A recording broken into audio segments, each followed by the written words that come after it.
आज हम कक्षा 11 की भौतिकी का अध्याय 5 जिसका शीर्षक है गति के नियम। आप याद कीजिए अध्याय 3 में आपने पढ़ा था एक सरल रेखा में गति, जिसमें कि एक पिंड या कोई वस्तु एक सरल रेखा में गति कर रही है।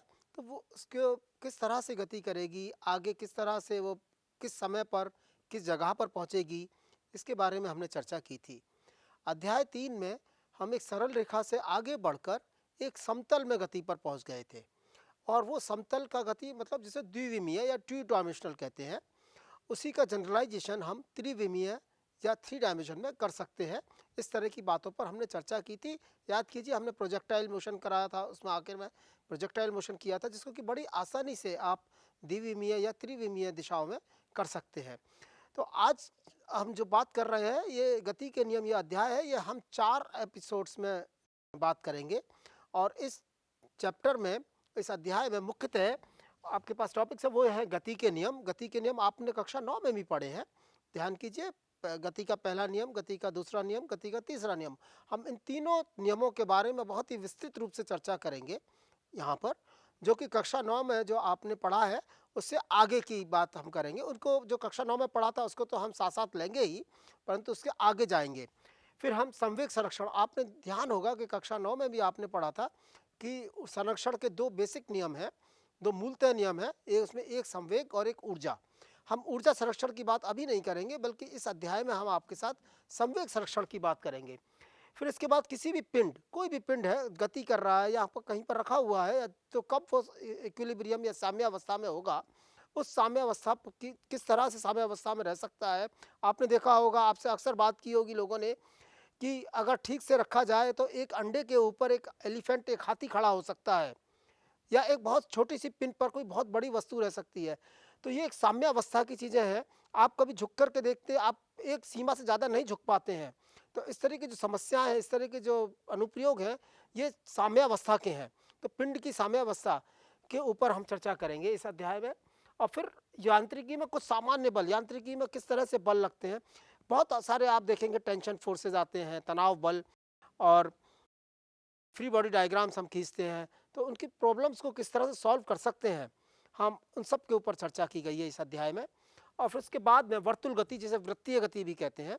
और यहाँ पर आप देखेंगे कि कुछ अनुप्रयोग इस तरह के देखेंगे, जैसे कि सड़क जब मुड़ती है तो एक तरफ ऊंची होती है, जहाँ पर सड़क मोड़ होता है तो एक तरफ ऊंची होती है और एक तरफ थोड़ी नीचे होती है। या जब आप साइकिल चलाते हैं तो थोड़े से टेढ़े हो जाते हैं, थोड़े से केंद्र की तरफ झुक जाते हैं, ऐसा क्यों होता है, इस तरह की चर्चाओं पर हम बात करेंगे। और ये इस अध्याय की विषय वस्तु है। अब आपको मैं याद दिलाऊं, अध्याय 4 में, क्योंकि अध्याय 4 के बाद अध्याय 5 है, जिसकी बात मैंने की आपसे, कि अध्याय 4 में आपने पढ़ा था समतल में गति, जिसका टाइटल था, शीर्षक था समतल में गति। इसमें हमने क्या कर रहे थे, किसी कण या वस्तु, एक तो आप ये ध्यान रखिए कि कण, वस्तु, पिंड, ये सब एक ही चीजें हैं। हम इन सब चीजों को एक तरफ, कभी कण का शब्द का उपयोग कर सकते हैं, कभी पिंड का कर सकते हैं, कभी वस्तु का कर सकते हैं। तो आप इससे घबराइएगा मत, ये सारे शब्द एक ही तरह की चीजों के लिए हैं। और कक्षा 11 में हम जितनी भी मैकेनिक्स या यांत्रिकी पढ़ते हैं, उस सब में एक ध्यान रखिए, आगे तक कक्षा 7, चैप्टर 7 तक जाएगा ये, कि जिसमें कि आप हर वस्तु को एक छोटा सा कण या छोटा सा पिंड मान करके काम करते हैं। जैसे मैं चलूंगा, जैसे हम और आप चल रहे हैं, तो हम और आपकी अगर गति को अगर हम उसकी वर्णन करना चाहते हैं, तो अपने आप को एक पिंड या कण के रूप में मानते हैं। आप आगे आने वाले अध्यायों में देखेंगे कि किस तरह से किसी बड़ी वस्तु को एक कणीय दशा में किस तरह से ले सकते हैं, जिसको कि आपने कक्षा 9 में ध्यान दिया होगा, सेंटर ऑफ मास कहते हैं, या द्रव्यमान केंद्र। यहाँ पर आप देखेंगे गुरुत्वीय केंद्र, सेंटर ऑफ ग्रेविटी। इस तरह के शब्दों को हम आगे के अध्यायों में इस्तेमाल करेंगे। तो वहाँ पर हमने क्वांटिटेटिव मतलब मात्रात्मक, आप ध्यान कीजिए, हमने इक्वेशन ऑफ मोशन लिखी थी। उसमें हमने देखा था कि किस समय पर कितनी दूरी चल पाएगा कोई कण या कोई वस्तु, या उसकी क्या वेलोसिटी होगी, या उसका क्या त्वरण होगा। इन सब प्रॉब्लम्स को हमने सॉल्व किया था, तो वो मात्रात्मक वर्णन था। तो जब हम अध्याय 3 में एक समान गति पढ़ रहे थे, एक सरल रेखा में एक समान गति, मतलब उसकी वेग एक समान है। ध्यान दीजिए, वेग खाली मात्रात्मक ही नहीं है, बल्कि दिशात्मक भी है। जब मैं वेग शब्द का उपयोग कर रहा हूँ, तो आपको ये ध्यान देना होगा कि उसका वेग मतलब उसकी मात्रा, वेग की मात्रा, चाल और उसकी दिशा दोनों एक ही हैं।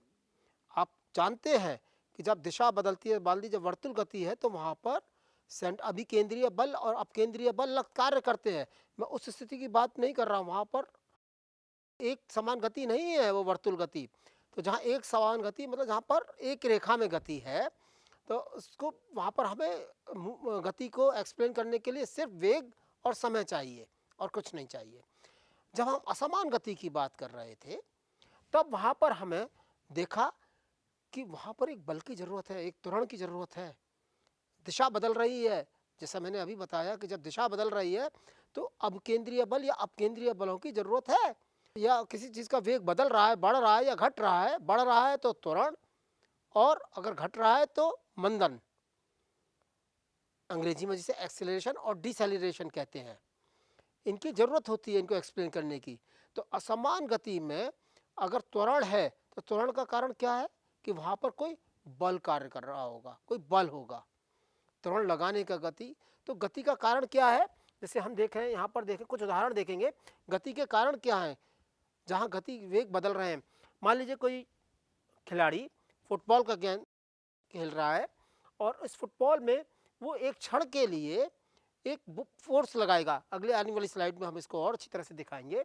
एक यहाँ पर एक बल कार्य करेगा इस बॉल पर, फुटबॉल पर एक क्षण के लिए, इसको अंग्रेजी में कहते हैं हिटिंग, हिटिंग करेगा। यहाँ पर एक ये व्यक्ति एक पत्थर फेंक रहा है ऊपर की ओर, तो जब पत्थर फेंक रहा है तो उसके ऊपर एक बल लगाया। यहाँ पर एक दूसरी बॉल दूसरी तरफ नीचे की साइड में फेंक रहा है, प्रोजेक्टाइल मोशन की तरह से फेंक रहा है ये व्यक्ति। तो आप देख रहे हैं कि जब ये व्यक्ति छोड़ रहा है इस गेंद को तो उसके ऊपर एक बल कार्य कर रहा है। ये जहाँ पर पत्ते हिल रहे हैं, ये पत्ते हिल रहे हैं किस वजह से हिल रहे हैं, क्योंकि ब्रीज है, हवा चल रही है, पवन चल रही है, हवा चल रही है, उस हवा की वजह से यहाँ पर ये पत्ते हिल रहे हैं। यहाँ पर आपने देखा होगा कुछ केसेस ऐसे जहाँ पर क्या आपको एपरेंटली आपको एक बल लगाना पड़ रहा है। अब देखिए एक नाव है, एक नाव दरिया में बह रही है। अब यहाँ पर आप कोई बल नहीं लगा रहे हैं, इस उदाहरण में आपको लग रहा है कि आप कोई बल नहीं लगा रहे हैं, लेकिन नाव आगे की तरफ बह रही है, आगे की तरफ चल रही है। कैसे चल रही है, क्योंकि नीचे पानी है, नाव दरिया में पानी है और पानी का उस प्रवाह है, उस पानी के प्रवाह की वजह से ये नाव भी आगे की तरफ बढ़ रही है। यदि आपको उससे ज़्यादा आपको गति देनी है तब आपको इसका चप्पू, नाव का चप्पू चलाना होगा, जो कि आप मोटर बोट में भी करते हैं और इस तरह की चीज़ों में करते हैं। देखिए अब इस उदाहरण में देखिए एक बॉल है, इस बॉल को एक खिलाड़ी किक करना चाह रहा है, ये किक किया, जैसे किक किया तो बॉल आगे की तरफ बढ़ी और यहाँ पर उस क्षण पर जहाँ पर जब बॉल यहाँ इस बिंदु पर थी तब यहाँ पर इसमें एक बल लगाया गया, तो ये एक संपर्क बल था, कॉन्टैक्ट फोर्स था। अब इस कॉन्टैक्ट फोर्स के अलावा अब देखिए कुछ और उदाहरण देखते हैं। आप ध्यान कीजिए कि मैंने जब नाव वाला एग्जाम्पल दिया था आपको, आपने जो नाव चलाने वाला व्यक्ति है वो शायद बल नहीं लगा रहा है, कोई अपनी तरफ से कोई प्रयास नहीं कर रहा है, परंतु नाव पर एक बल लग रहा है। वो बल कहाँ से आ रहा है, उसका स्रोत क्या था, उस बल का स्रोत था जो दरिया में पानी बह रहा है, उसके साथ साथ उस नाव के ऊपर भी एक बल लग रहा है दरिया के साथ साथ। इसी तरह से कुछ और भी उदाहरण देखते हैं। देखिए इस मीनार से अगर कोई वस्तु गिर रही है और आपको ऐसा लग रहा है कि जैसे यहाँ पर कोई बल नहीं लगाया गया है, ध्यान दीजिए बल यहाँ पर काम कर रहा है। वो कौन सा बल है, गुरुत्वीय बल, क्योंकि ये पृथ्वी की ओर गिर रहा है, जमीन की ओर गिर रहा है, तो ये गुरुत्वीय बल है। आप कक्षा 9 में खूब अच्छे से पढ़ चुके हैं। ये एक उदाहरण है जिसमें कि एक असंपर्क बल या एक नॉन कॉन्टैक्ट फोर्स है। नॉन कॉन्टैक्ट फोर्स, ये जो बल है, जो गति के लिए हम क्या समझ रहे हैं कि गति अगर असमान हो रही है और उस गति का कोई कारण है तो वहाँ पर कोई ना कोई बल होना चाहिए। बल का कारण क्या, बल कहाँ से आ रहा है, बल के कारण, बल के जो स्रोत हैं वो इस तरह से है कि कुछ संपर्क बल हो सकते हैं, जैसे कि हिटिंग के केस में हमने देखा, पत्थर फेंकने के केस में देखा, और कुछ असंपर्कीय बल हो सकते हैं, नॉन कॉन्टैक्ट फोर्स, जैसा कि हमने देखा था अभी नाव के केस में देखा, या यहाँ पर आप देख रहे हैं इस मीनार के केस में। इसी तरह से मैग्नेटिक फोर्सेस, चुंबकीय फोर्स, चुंबकीय फोर्स में देखा आपने, ये मैग्नेट है, मैग्नेट जैसे ही पास लाई गई तो लोहे की वस्तु उसके पास खिंच चली आ रही है। ये देखिए ये चुंबक है और ये पिन है, देखिए पिन एकदम से उसके पास चिपक गई। तो ये यहाँ पर एक, ये देखिए ये मैग्नेट है, ये देखिए पिन उस पर चिपक गई, तो यहाँ पर मैग्नेटिक फोर्स है।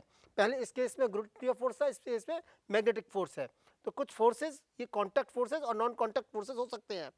अब देखिए बल लग रहा है, अब बल की अवधारणा तो समझ गए आप। अब अगर बल लगातार कोई वस्तु एक समान गति में है, आप देखते हैं कि किसी वस्तु को अगर आप लुढ़काते हैं तो वो वस्तु थोड़ी दूर तक जाती है, फिर थोड़ी दूर जा के रुक जाती है। मान लीजिए कांच पर लुढ़काया आपने किसी वस्तु को, तो कांच पर जब आप लुढ़काएंगे तो वो वस्तु आप देखते हैं कि थोड़ी ज़्यादा दूर तक आगे चली जाती है, थोड़ी ज़्यादा दूर तक आगे चली जाती है। कोई चिकनी सतह हो थोड़ा कम दूर तक जाती है। मतलब भिन्न भिन्न सतहों पर भिन्न भिन्न रूप से वस्तु या कोई पिंड आगे की तरफ गतिमान हो पाता है। इससे क्या अंदाज़ा लगा रहे हैं आप? जो गति है, जिस सतह पर वस्तु गति कर रही है उस पर निर्भर करती है। अब देखिए यहाँ पर बर्फ पर कोई शख्स स्केट कर रहा है, एक लाइन में स्केट कर रहा है, तो ये एक समान गति का उदाहरण है। एक समान गति का मैं इसको उदाहरण को क्यों ला रहा हूँ, एक समान उदाहरण को, क्योंकि यहाँ पर एक बल होता है, घर्षण बल की अवधारणा को मैं आगे लाना चाहता हूँ। तो यहाँ पर इसमें आप दूसरा एग्जाम्पल देखिए जिसमें कि ये रोलर स्केट है। इस रोलर स्केट पर ये लड़की आगे की एक समान गति में एक सरल रेखा में गति कर रही है। तो यहाँ पर बल कौन से है? बल तो एक बार लग गया, लेकिन अब दोबारा से इनको बल लगाने की जरूरत नहीं पड़ी, लेकिन बल दूसरी तरह से बल कार्य कर रहा है जो कि घर्षण बल की तरह से है, जो कि अलग अलग सतह पर अलग अलग तरीके से होता है। इन अनुभवों को आपने बहुत करीब से देखा है और आप अपनी रोज़मर्रा की ज़िंदगी में अच्छी तरह से इन अनुभवों का देखते हैं, अनुभवों को अभ्यास करते हैं। अब आप देखिए ये सबको समझने की कोशिश करें। अब जरा ये तो उदाहरण थे, अब जरा इसका साइंटिफिक एटीट्यूड देखने की कोशिश करते हैं कि अब ये क्या वजह है, क्या कारण है, ये क्या हो रहा है। अरस्तु नाम के एक वैज्ञानिक थे, आप जानते हैं, और जो कि 4वीं शताब्दी ईसा पूर्व, लगभग 2400 साल पहले इन्होंने एक एक्सप्लेनेशन देने की प्रयास किया। उन्होंने ये एक्सप्लेनेशन दिया कि जब किसी पिंड को गतिशील रखने के लिए, क्योंकि इन उदाहरणों से आप देख रहे हैं कि चाहे कोई सी भी सतह हो, उस सतह पर किसी वस्तु को गतिमान रखने के लिए आपको किसी न किसी बल की आवश्यकता है। इन सारे उदाहरणों में आपने देखा कम या ज़्यादा, कोई चिकनी सतह है तो आपको गतिमान बनाए रखने के लिए कम बल की आवश्यकता है, कोई खुरदरी सतह है, असमान सतह है, तो आपको ज़्यादा बल लगाने की आवश्यकता होगी। तो इसी तरह से अगर आप इन सारी देखिए, आप अध्याय 1 में मैंने आपको बताया था कि ये जो नियम किस तरह से बनते हैं, उसमें नियम मैंने बहुत अच्छी तरह से आपको एक्सप्लेन किया था कि नियमों को बनाने की प्रक्रिया में आप बहुत सारे ऑब्जर्वेशंस देखते हैं रोज़मर्रा की ज़िंदगी के। इन रोज़मर्रा की ज़िंदगी के ऑब्जर्वेशंस को अलग अलग समय पर अलग अलग व्यक्तियों द्वारा देखा जाता है और उन सब को एक साथ सम्मिलित करके और एक अवधारणा बनाई जाती है, और उस अवधारणा को प्रयोगों के कसौटी पर खरा उतरना होता है। ध्यान दीजिए, विज्ञान में बिना एक्सपेरिमेंट के सारी अवधारणाएं अपूर्ण हैं।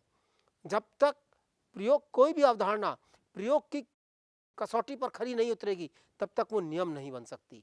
इस बात को जरूर गांठ बांध लीजिए, अच्छी तरह से ध्यान रखिए। देखिए, जैसे अब कोई धनुष है, तीर उड़ रहा है, कैसे क्या हो रहा है धनुष में? मैंने जब धनुष को खींचा तो यहाँ पर तीर के ऊपर एक बल लगाया। अब ये वायु में आगे की तरफ बढ़ रहा है। अब इसकी गति धीरे धीरे कम हो रही है। कैसे कम हो रही है? क्योंकि जो वायुमंडल में जो हवा है वहाँ पर एक एयर रेजिस्टेंस है, फ्रिक्शन है। उस फ्रिक्शन की वजह से इसकी गति कम हो रही है। तो देख रहे हैं कि आप किसी भी पिंड को गतिशील बनाए रखने के लिए या उसकी गतिशीलता कम या बदलने के लिए आपको एक एक्स्ट्रा फोर्स लगाने की आवश्यकता है।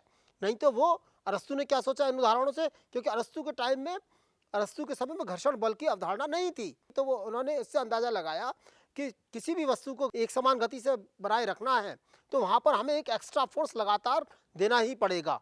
जैसे कि बैलगाड़ी या पहिया उस समय था, अरस्तु के ज़माने में पहिए को एक समान गति से चलाए रखने के लिए बार बार आपको उसमें बल लगाए रखना है। आपने बचपन में पहिए के साथ खेल खेला होगा, ध्यान दीजिए। और इसी तरह से गति करता हुआ कोई खिलौना है, कोई भी खिलौना है, उसको आगे बढ़ाने के लिए आपको बार बार, देखिए आजकल के जो खिलौने हैं उसमें बैटरी होती है, वो बैटरी से आपको ऊर्जा बार बार मिलती है और ऊर्जा से एक बल प्राप्त होता है खिलौने को, तो उससे गतिशीलता बनी रहती है। ध्यान दीजिए, अरस्तु के समय में आपके पास घर्षण बल की अवधारणा नहीं थी, लेकिन ये अरस्तु की जो अवधारणा थी ये बहुत साल चली। हम लोग इस बात पर मानते रहे, और हालांकि कहीं ना कहीं अवधारणा थी कि ये अलग अलग सरफेस अगर बल लगाने की जरूरत पड़ रही है और सरफेस से कोई मतलब नहीं है, सतह से कोई मतलब नहीं है, तो ये अलग-अलग सतह पर अलग-अलग तरीके से वस्तुओं की गति कैसे होती है? इस बात का कोई जवाब नहीं था हमारे पास और ये अवधारणा बहुत साल तक चली। फिर लगभग 13वीं शताब्दी 14वीं शताब्दी के आस-पास इस बात की अवधारणा कुछ लोगों ने कार्य करना शुरू किया। तो ये गलत थी, ये लग तो रहा था कि गलत है, इसके साथ क्वेश्चन मार्क्स थे, जो क्वेश्चन मार्क्स मैं आपको यहाँ पर दिखा रहा हूँ कि इस अवधारणा अरस्तू की अवधारणा के साथ कुछ क्वेश्चन मार्क थे। धीरे-धीरे फिर लोगों में घर्षण बल की अवधारणा आई। मैं आगे इसके बताऊंगा कि किस तरह से आई है। और यशयान बल, देखिए घर्षण बल सरफेस पर है, आप पढ़ चुके हैं 9वीं कक्षा 8 में, कक्षा 9 में आगे पढ़ चुके हैं। और अब आप कहेंगे साहब तीर का आपने उदाहरण दिया था, तीर में घर्षण बल कहाँ से आया? तो तीर में घर्षण बल नहीं है, तीर में श्यानता का बल है, जिसे विस्कस फोर्स कहते हैं अंग्रेजी में, विस्कोसिटी। होता क्या है, जैसे हवा में वायु के कण हैं, अब इसके बीच में कोई वस्तु अगर जा रही है तो वहाँ पर जो लेयर्स हैं हवा की, उनके बीच लेयर्स एक दूसरे के ऊपर खिसकती हैं। जैसे ये वायुमंडल है पूरा, ये पूरा वायुमंडल है और ये बीच में तीर जा रहा है। अब इस तीर के साथ जा रहा है तो इसके साथ जो वायुमंडल है वो भी खिसक रहा है, साथ साथ वो भी साथ साथ खिसक रहा है। ध्यान दीजिए, रेलवे स्टेशन पर खड़े होते हैं आप, तो रेलवे स्टेशन पर जब खड़े होते हैं तो जब रेल ट्रेन पास से तेजी से गुजरती है तो आपको भी अपनी तरफ खींचती है या आपको भी हवा का महसूस होता है, जो कि वहाँ से प्लेटफॉर्म से काफ़ी दूरी पर खड़े हो तो वहाँ पर नहीं महसूस होगा। इससे पर्याय यह है, इस उदाहरण से ये पर्याय है कि जो वहाँ पर वायुमंडल है उसमें सतह बन जाती हैं, उन सतहों के बीच में जो घर्षण है उसको हम श्यानता बल या अंग्रेजी में विस्कस फोर्स कहते हैं।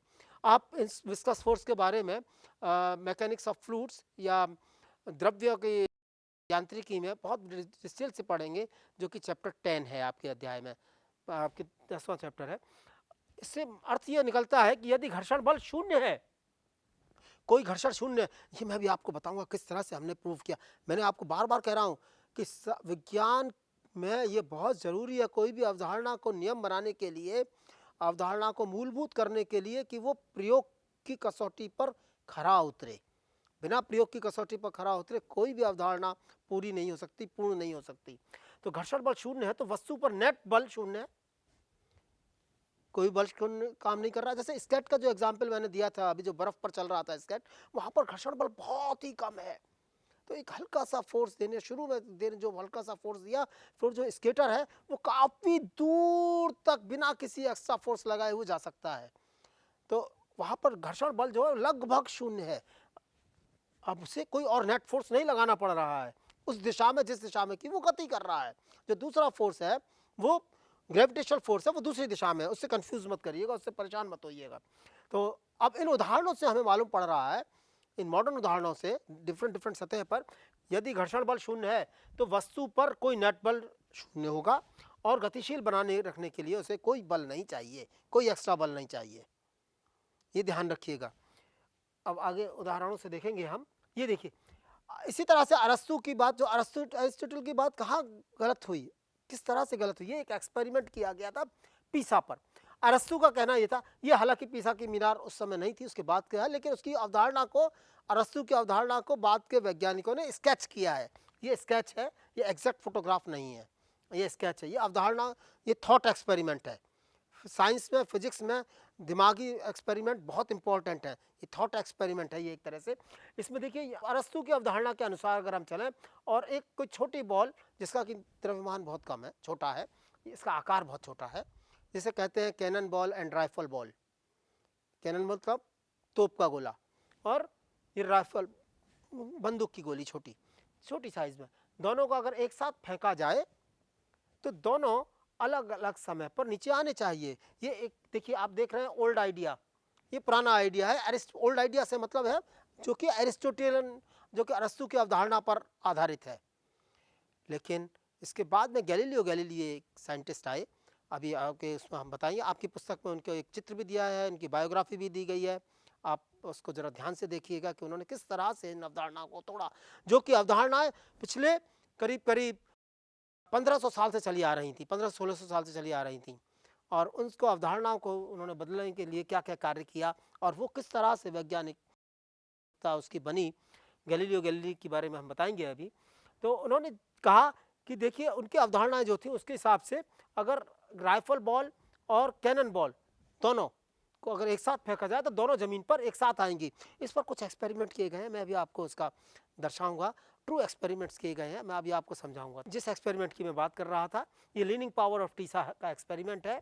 एरिस्टोटल थ्योरी मतलब अरस्तु की जो अवधारणा है वो ये कह रही है कि ऑब्जेक्ट्स सब अलग अलग समय पर गिरने चाहिए, बड़ी वस्तु अलग है। तो ये फॉल्स साबित हुई, क्योंकि जब एक्सपेरिमेंट किया गया बाद में करीब करीब 12वीं शताब्दी में, तो देखा गया कि कैनन बॉल और राइफल बॉल लगभग एक साथ नीचे आती। ये जो घटना है गैलीलियो से पहले की है, जबकि ये एक्सपेरिमेंट किया गया था। उसके बाद में फिर अभी रिसेंटली 1971 में उस टाइम फ्रेम में देखें, आपको अभी लग रहा है कि लगभग 50 साल हो गए, 49 साल हो गए, लेकिन अगर आप टाइम फ्रेम देखें कि वो चौथी शताब्दी ईसा पूर्व से, तो अभी इसको हम रिसेंट ही कहेंगे। इस रिसेंट टाइम फ्रेम में 1971 में डेविड स्कॉट एक एस्ट्रोनॉमर थे जो कि चंद्रमा की सतह पर एक्सपेरिमेंट कर रहे थे, चंद्रमा की सतह पर उतरे थे वो, और डेविड स्कॉट ने एक एक्सपेरिमेंट किया। इसके चित्र में अभी अब दिखाऊंगा आपको। तो उन्होंने देखिए चंद्रमा की सतह पर क्या है, कोई वायुमंडल नहीं है, क्योंकि वहाँ का ग्रेविटी आपको मालूम है कि एक्सेलरेशन ड्यू टू ग्रेविटी 1/6 है पृथ्वी के मुकाबले, और चंद्रमा पर कोई भी इस वजह से जो जो जो वायु के कण हैं, जो गैसें हैं, गैसों के कण उसके वायुमंडल से बाहर चले जाते हैं। तो चंद्रमा पर कोई वायुमंडल नहीं है, आपने अच्छी तरह से पढ़ा है। इस वायुमंडल ना होने की वजह से वहाँ पर श्यानता बल कोई नहीं है। श्यानता बल मतलब जब कोई वस्तु ऊपर से नीचे गिरेगी तो वहाँ पर जो श्यानता बल है, हवा की वजह से जो श्यान बल विस्कस फोर्सेस आ रहे थे, वो नहीं है वहाँ पर, नगण्य है, बहुत ही कम है। तो वहाँ पर डेविड स्कॉट ने एक्सपेरिमेंट किया और एक फेदर पंख और एक हथौड़ा हैमर, दोनों को एक साथ एक ही जगह से गिराया, और उन्होंने देखा कि दोनों चीज़ें एक साथ एक्सपेरिमेंट नीचे गिर रही हैं, एक साथ सतह पर पहुंच रही हैं। ये एक्सपेरिमेंट उन्होंने वाकई में किया था डेविड स्कॉट ने 1971 में अपोलो 15 मिशन में, अपोलो 15 मिशन में। आप इसके ऊपर बहुत सारे देखिए, गैलीलियो के जो एक्सपेरिमेंट्स हैं, ये जो अवधारणा थी, इसके बारे में कई सारे एक्सपेरिमेंट्स बाद में किए गए हैं। आप सोशल मीडिया में जाकर देख सकते हैं, वहाँ पर सर्च कर सकते हैं, तो आपको कई सारे एक्सपेरिमेंट मिलेंगे। आप उन वीडियोज़ को ज़रा देखिएगा, उन वीडियोज़ को बहुत डिटेल में वीडियोज़ हैं। आप देखेंगे कि वैक्यूम में ये एक्सपेरिमेंट किए गए हैं, और एक बॉल और एक फेदर को एक साथ गिराया गया वैक्यूम क्रिएट करके, काफ़ी बड़े चैम्बर में वैक्यूम क्रिएट करके उसको गिराया गया, तो दोनों चीज़ें एक साथ नीचे गिरती हैं, और दोनों आपको बहुत खूबसूरत वीडियो आपको इंटरनेट पर मिलेंगे। ये एक एक्सपेरिमेंट है, थॉट एक्सपेरिमेंट है येट अगेन, लेकिन आप कर सकते हैं इसको कि falling with style, air resistance. हम वायु के घर्षण की बात कर रहे हैं, श्यानता बल की बार बार बात कर रहे हैं। अब मैं इसको दिखाता हूँ आपको किस तरह से कार्य करता है। एयर रेजिस्टेंस वर्सेस ग्रेविटी, मतलब ग्रेविटी जो नीचे की तरफ जो ग्रेविटेशन गुरुत्वीय बल है, और उसका एयर रेजिस्टेंस के साथ किस तरह से संबंध जा रहा है। अभी अभी जो मैंने आपको एक एग्जाम्पल बताया, ओल्ड आइडिया और गैलीलियो का एक्सपेरिमेंट, उसी के आगे क्रम में मैंने आपको चंद्रमा वाला भी एक्सपेरिमेंट बताया था, जिसकी कि मैंने अभी थोड़ी देर पहले बात की थी। ये उसी का चित्र है। मैं ये चित्र आपको इसलिए दिखा रहा हूँ इस समय कि इसके आगे मैं पेपर फोल्डिंग का पेपर किस तरह से ज़मीन पर गिरता है। आप जब पेपर को तैरते हुए देखते होंगे जमीन, जब आप कोई खाली कागज़ या कोई बहुत हल्की चीज़ गिराएं, तो आप उसको तैरते हुए देखते होंगे। मैं उस फीलिंग को आप में जनरेट करने की कोशिश कर रहा हूँ, और इसीलिए मैं आपको मोटिवेट करने के लिए इस एक्सपेरिमेंट को दोबारा से बता रहा हूँ कि ये जो सज्जन है, ये डेविड स्कॉट है। डेविड स्कॉट ने सन 1971 में 1971 में अपोलो 15 मिशन में ये एक्सपेरिमेंट किया था, एक हैमर और एक फेदर के साथ। ये हैमर और फेदर को एक साथ गिराया, और उन्होंने वहाँ पर देखा कि दोनों चीज़ें, दोनों वस्तुएं, दोनों पिंड एक साथ चंद्रमा की सतह पर पहुँच रहे हैं। क्यों? क्योंकि वहाँ पर कोई वातावरण नहीं है। इस बात को हम अच्छी तरह से जानते हैं, डिस्कस कर चुके हैं। अब आपको मैं पेपर किस तरह से तैरता हुआ सा नज़र आता है, ये मैं आपको एक्सप्लेन करने की कोशिश करता हूँ। थोड़ा सा मुश्किल है, कोई बात नहीं, समझने की कोशिश कीजिए। ये एक पेपर है, सादा कागज़ आपने ऊपर से नीचे की ओर फेंका। अब आप देखते हैं कि वो कागज़ कुछ तैरता हुआ सा नीचे जाता है, सीधा नीचे नहीं जाता, जैसे कि कोई भारी वस्तु जाती है। अब ये ऐसा क्यों हो रहा है कि भारी वस्तु जो फ्रिक्शन है, श्यानता बल है, विस्कस फोर्स है, उसको ओवरकम कर लेता है ग्रेविटी फोर्स। लेकिन पेपर पर क्या होता है कि अलग, क्योंकि हवा अलग अलग दिशाओं में से फैलती है, अलग अलग दिशाओं से जाती है, तो पेपर जो है थोड़ा फोल्ड हो जाता है, और इस फोल्ड होने से अलग अलग सतहों पर अलग अलग तरीके से ड्रैग फोर्सेस लगते हैं ऊपर की ओर, हवा की ओर। और जो कि इस पेपर का पूरा द्रव्यमान इसके सेंटर ऑफ ग्रेविटी की तरफ है, सेंटर ऑफ ग्रेविटी पर मानेंगे। और तो ये यहाँ से तो ग्रेविटी फोर्स काम कर रहा है और ये नीचे की तरफ आ रहा है पूरा पेपर। लेकिन अब ये जा रहा है, ये जो फोर्सेज है, अब इन फोर्सेज का कमाल देखिए, थोड़ा सा अलग, थोड़ा अलग अलग होगा। इन फोर्सेज का कमाल देखिए कि ये जो फोर्सेज हैं, देखिए मैं साइड व्यू ले रहा हूँ, सिर्फ दो कागज, दो साइड, चार हैं ये बेसिकली रफली, और चार से ज़्यादा भी हो सकती हैं, पर मैं सिंपल बहुत ही सरलता के लिए सिर्फ चार लिए हैं, यहाँ पर चार फोर्सेस लिए हैं, और इसको साइड व्यू में दो नजर आएंगे। ये फोर्स था ड्रैग फोर्स।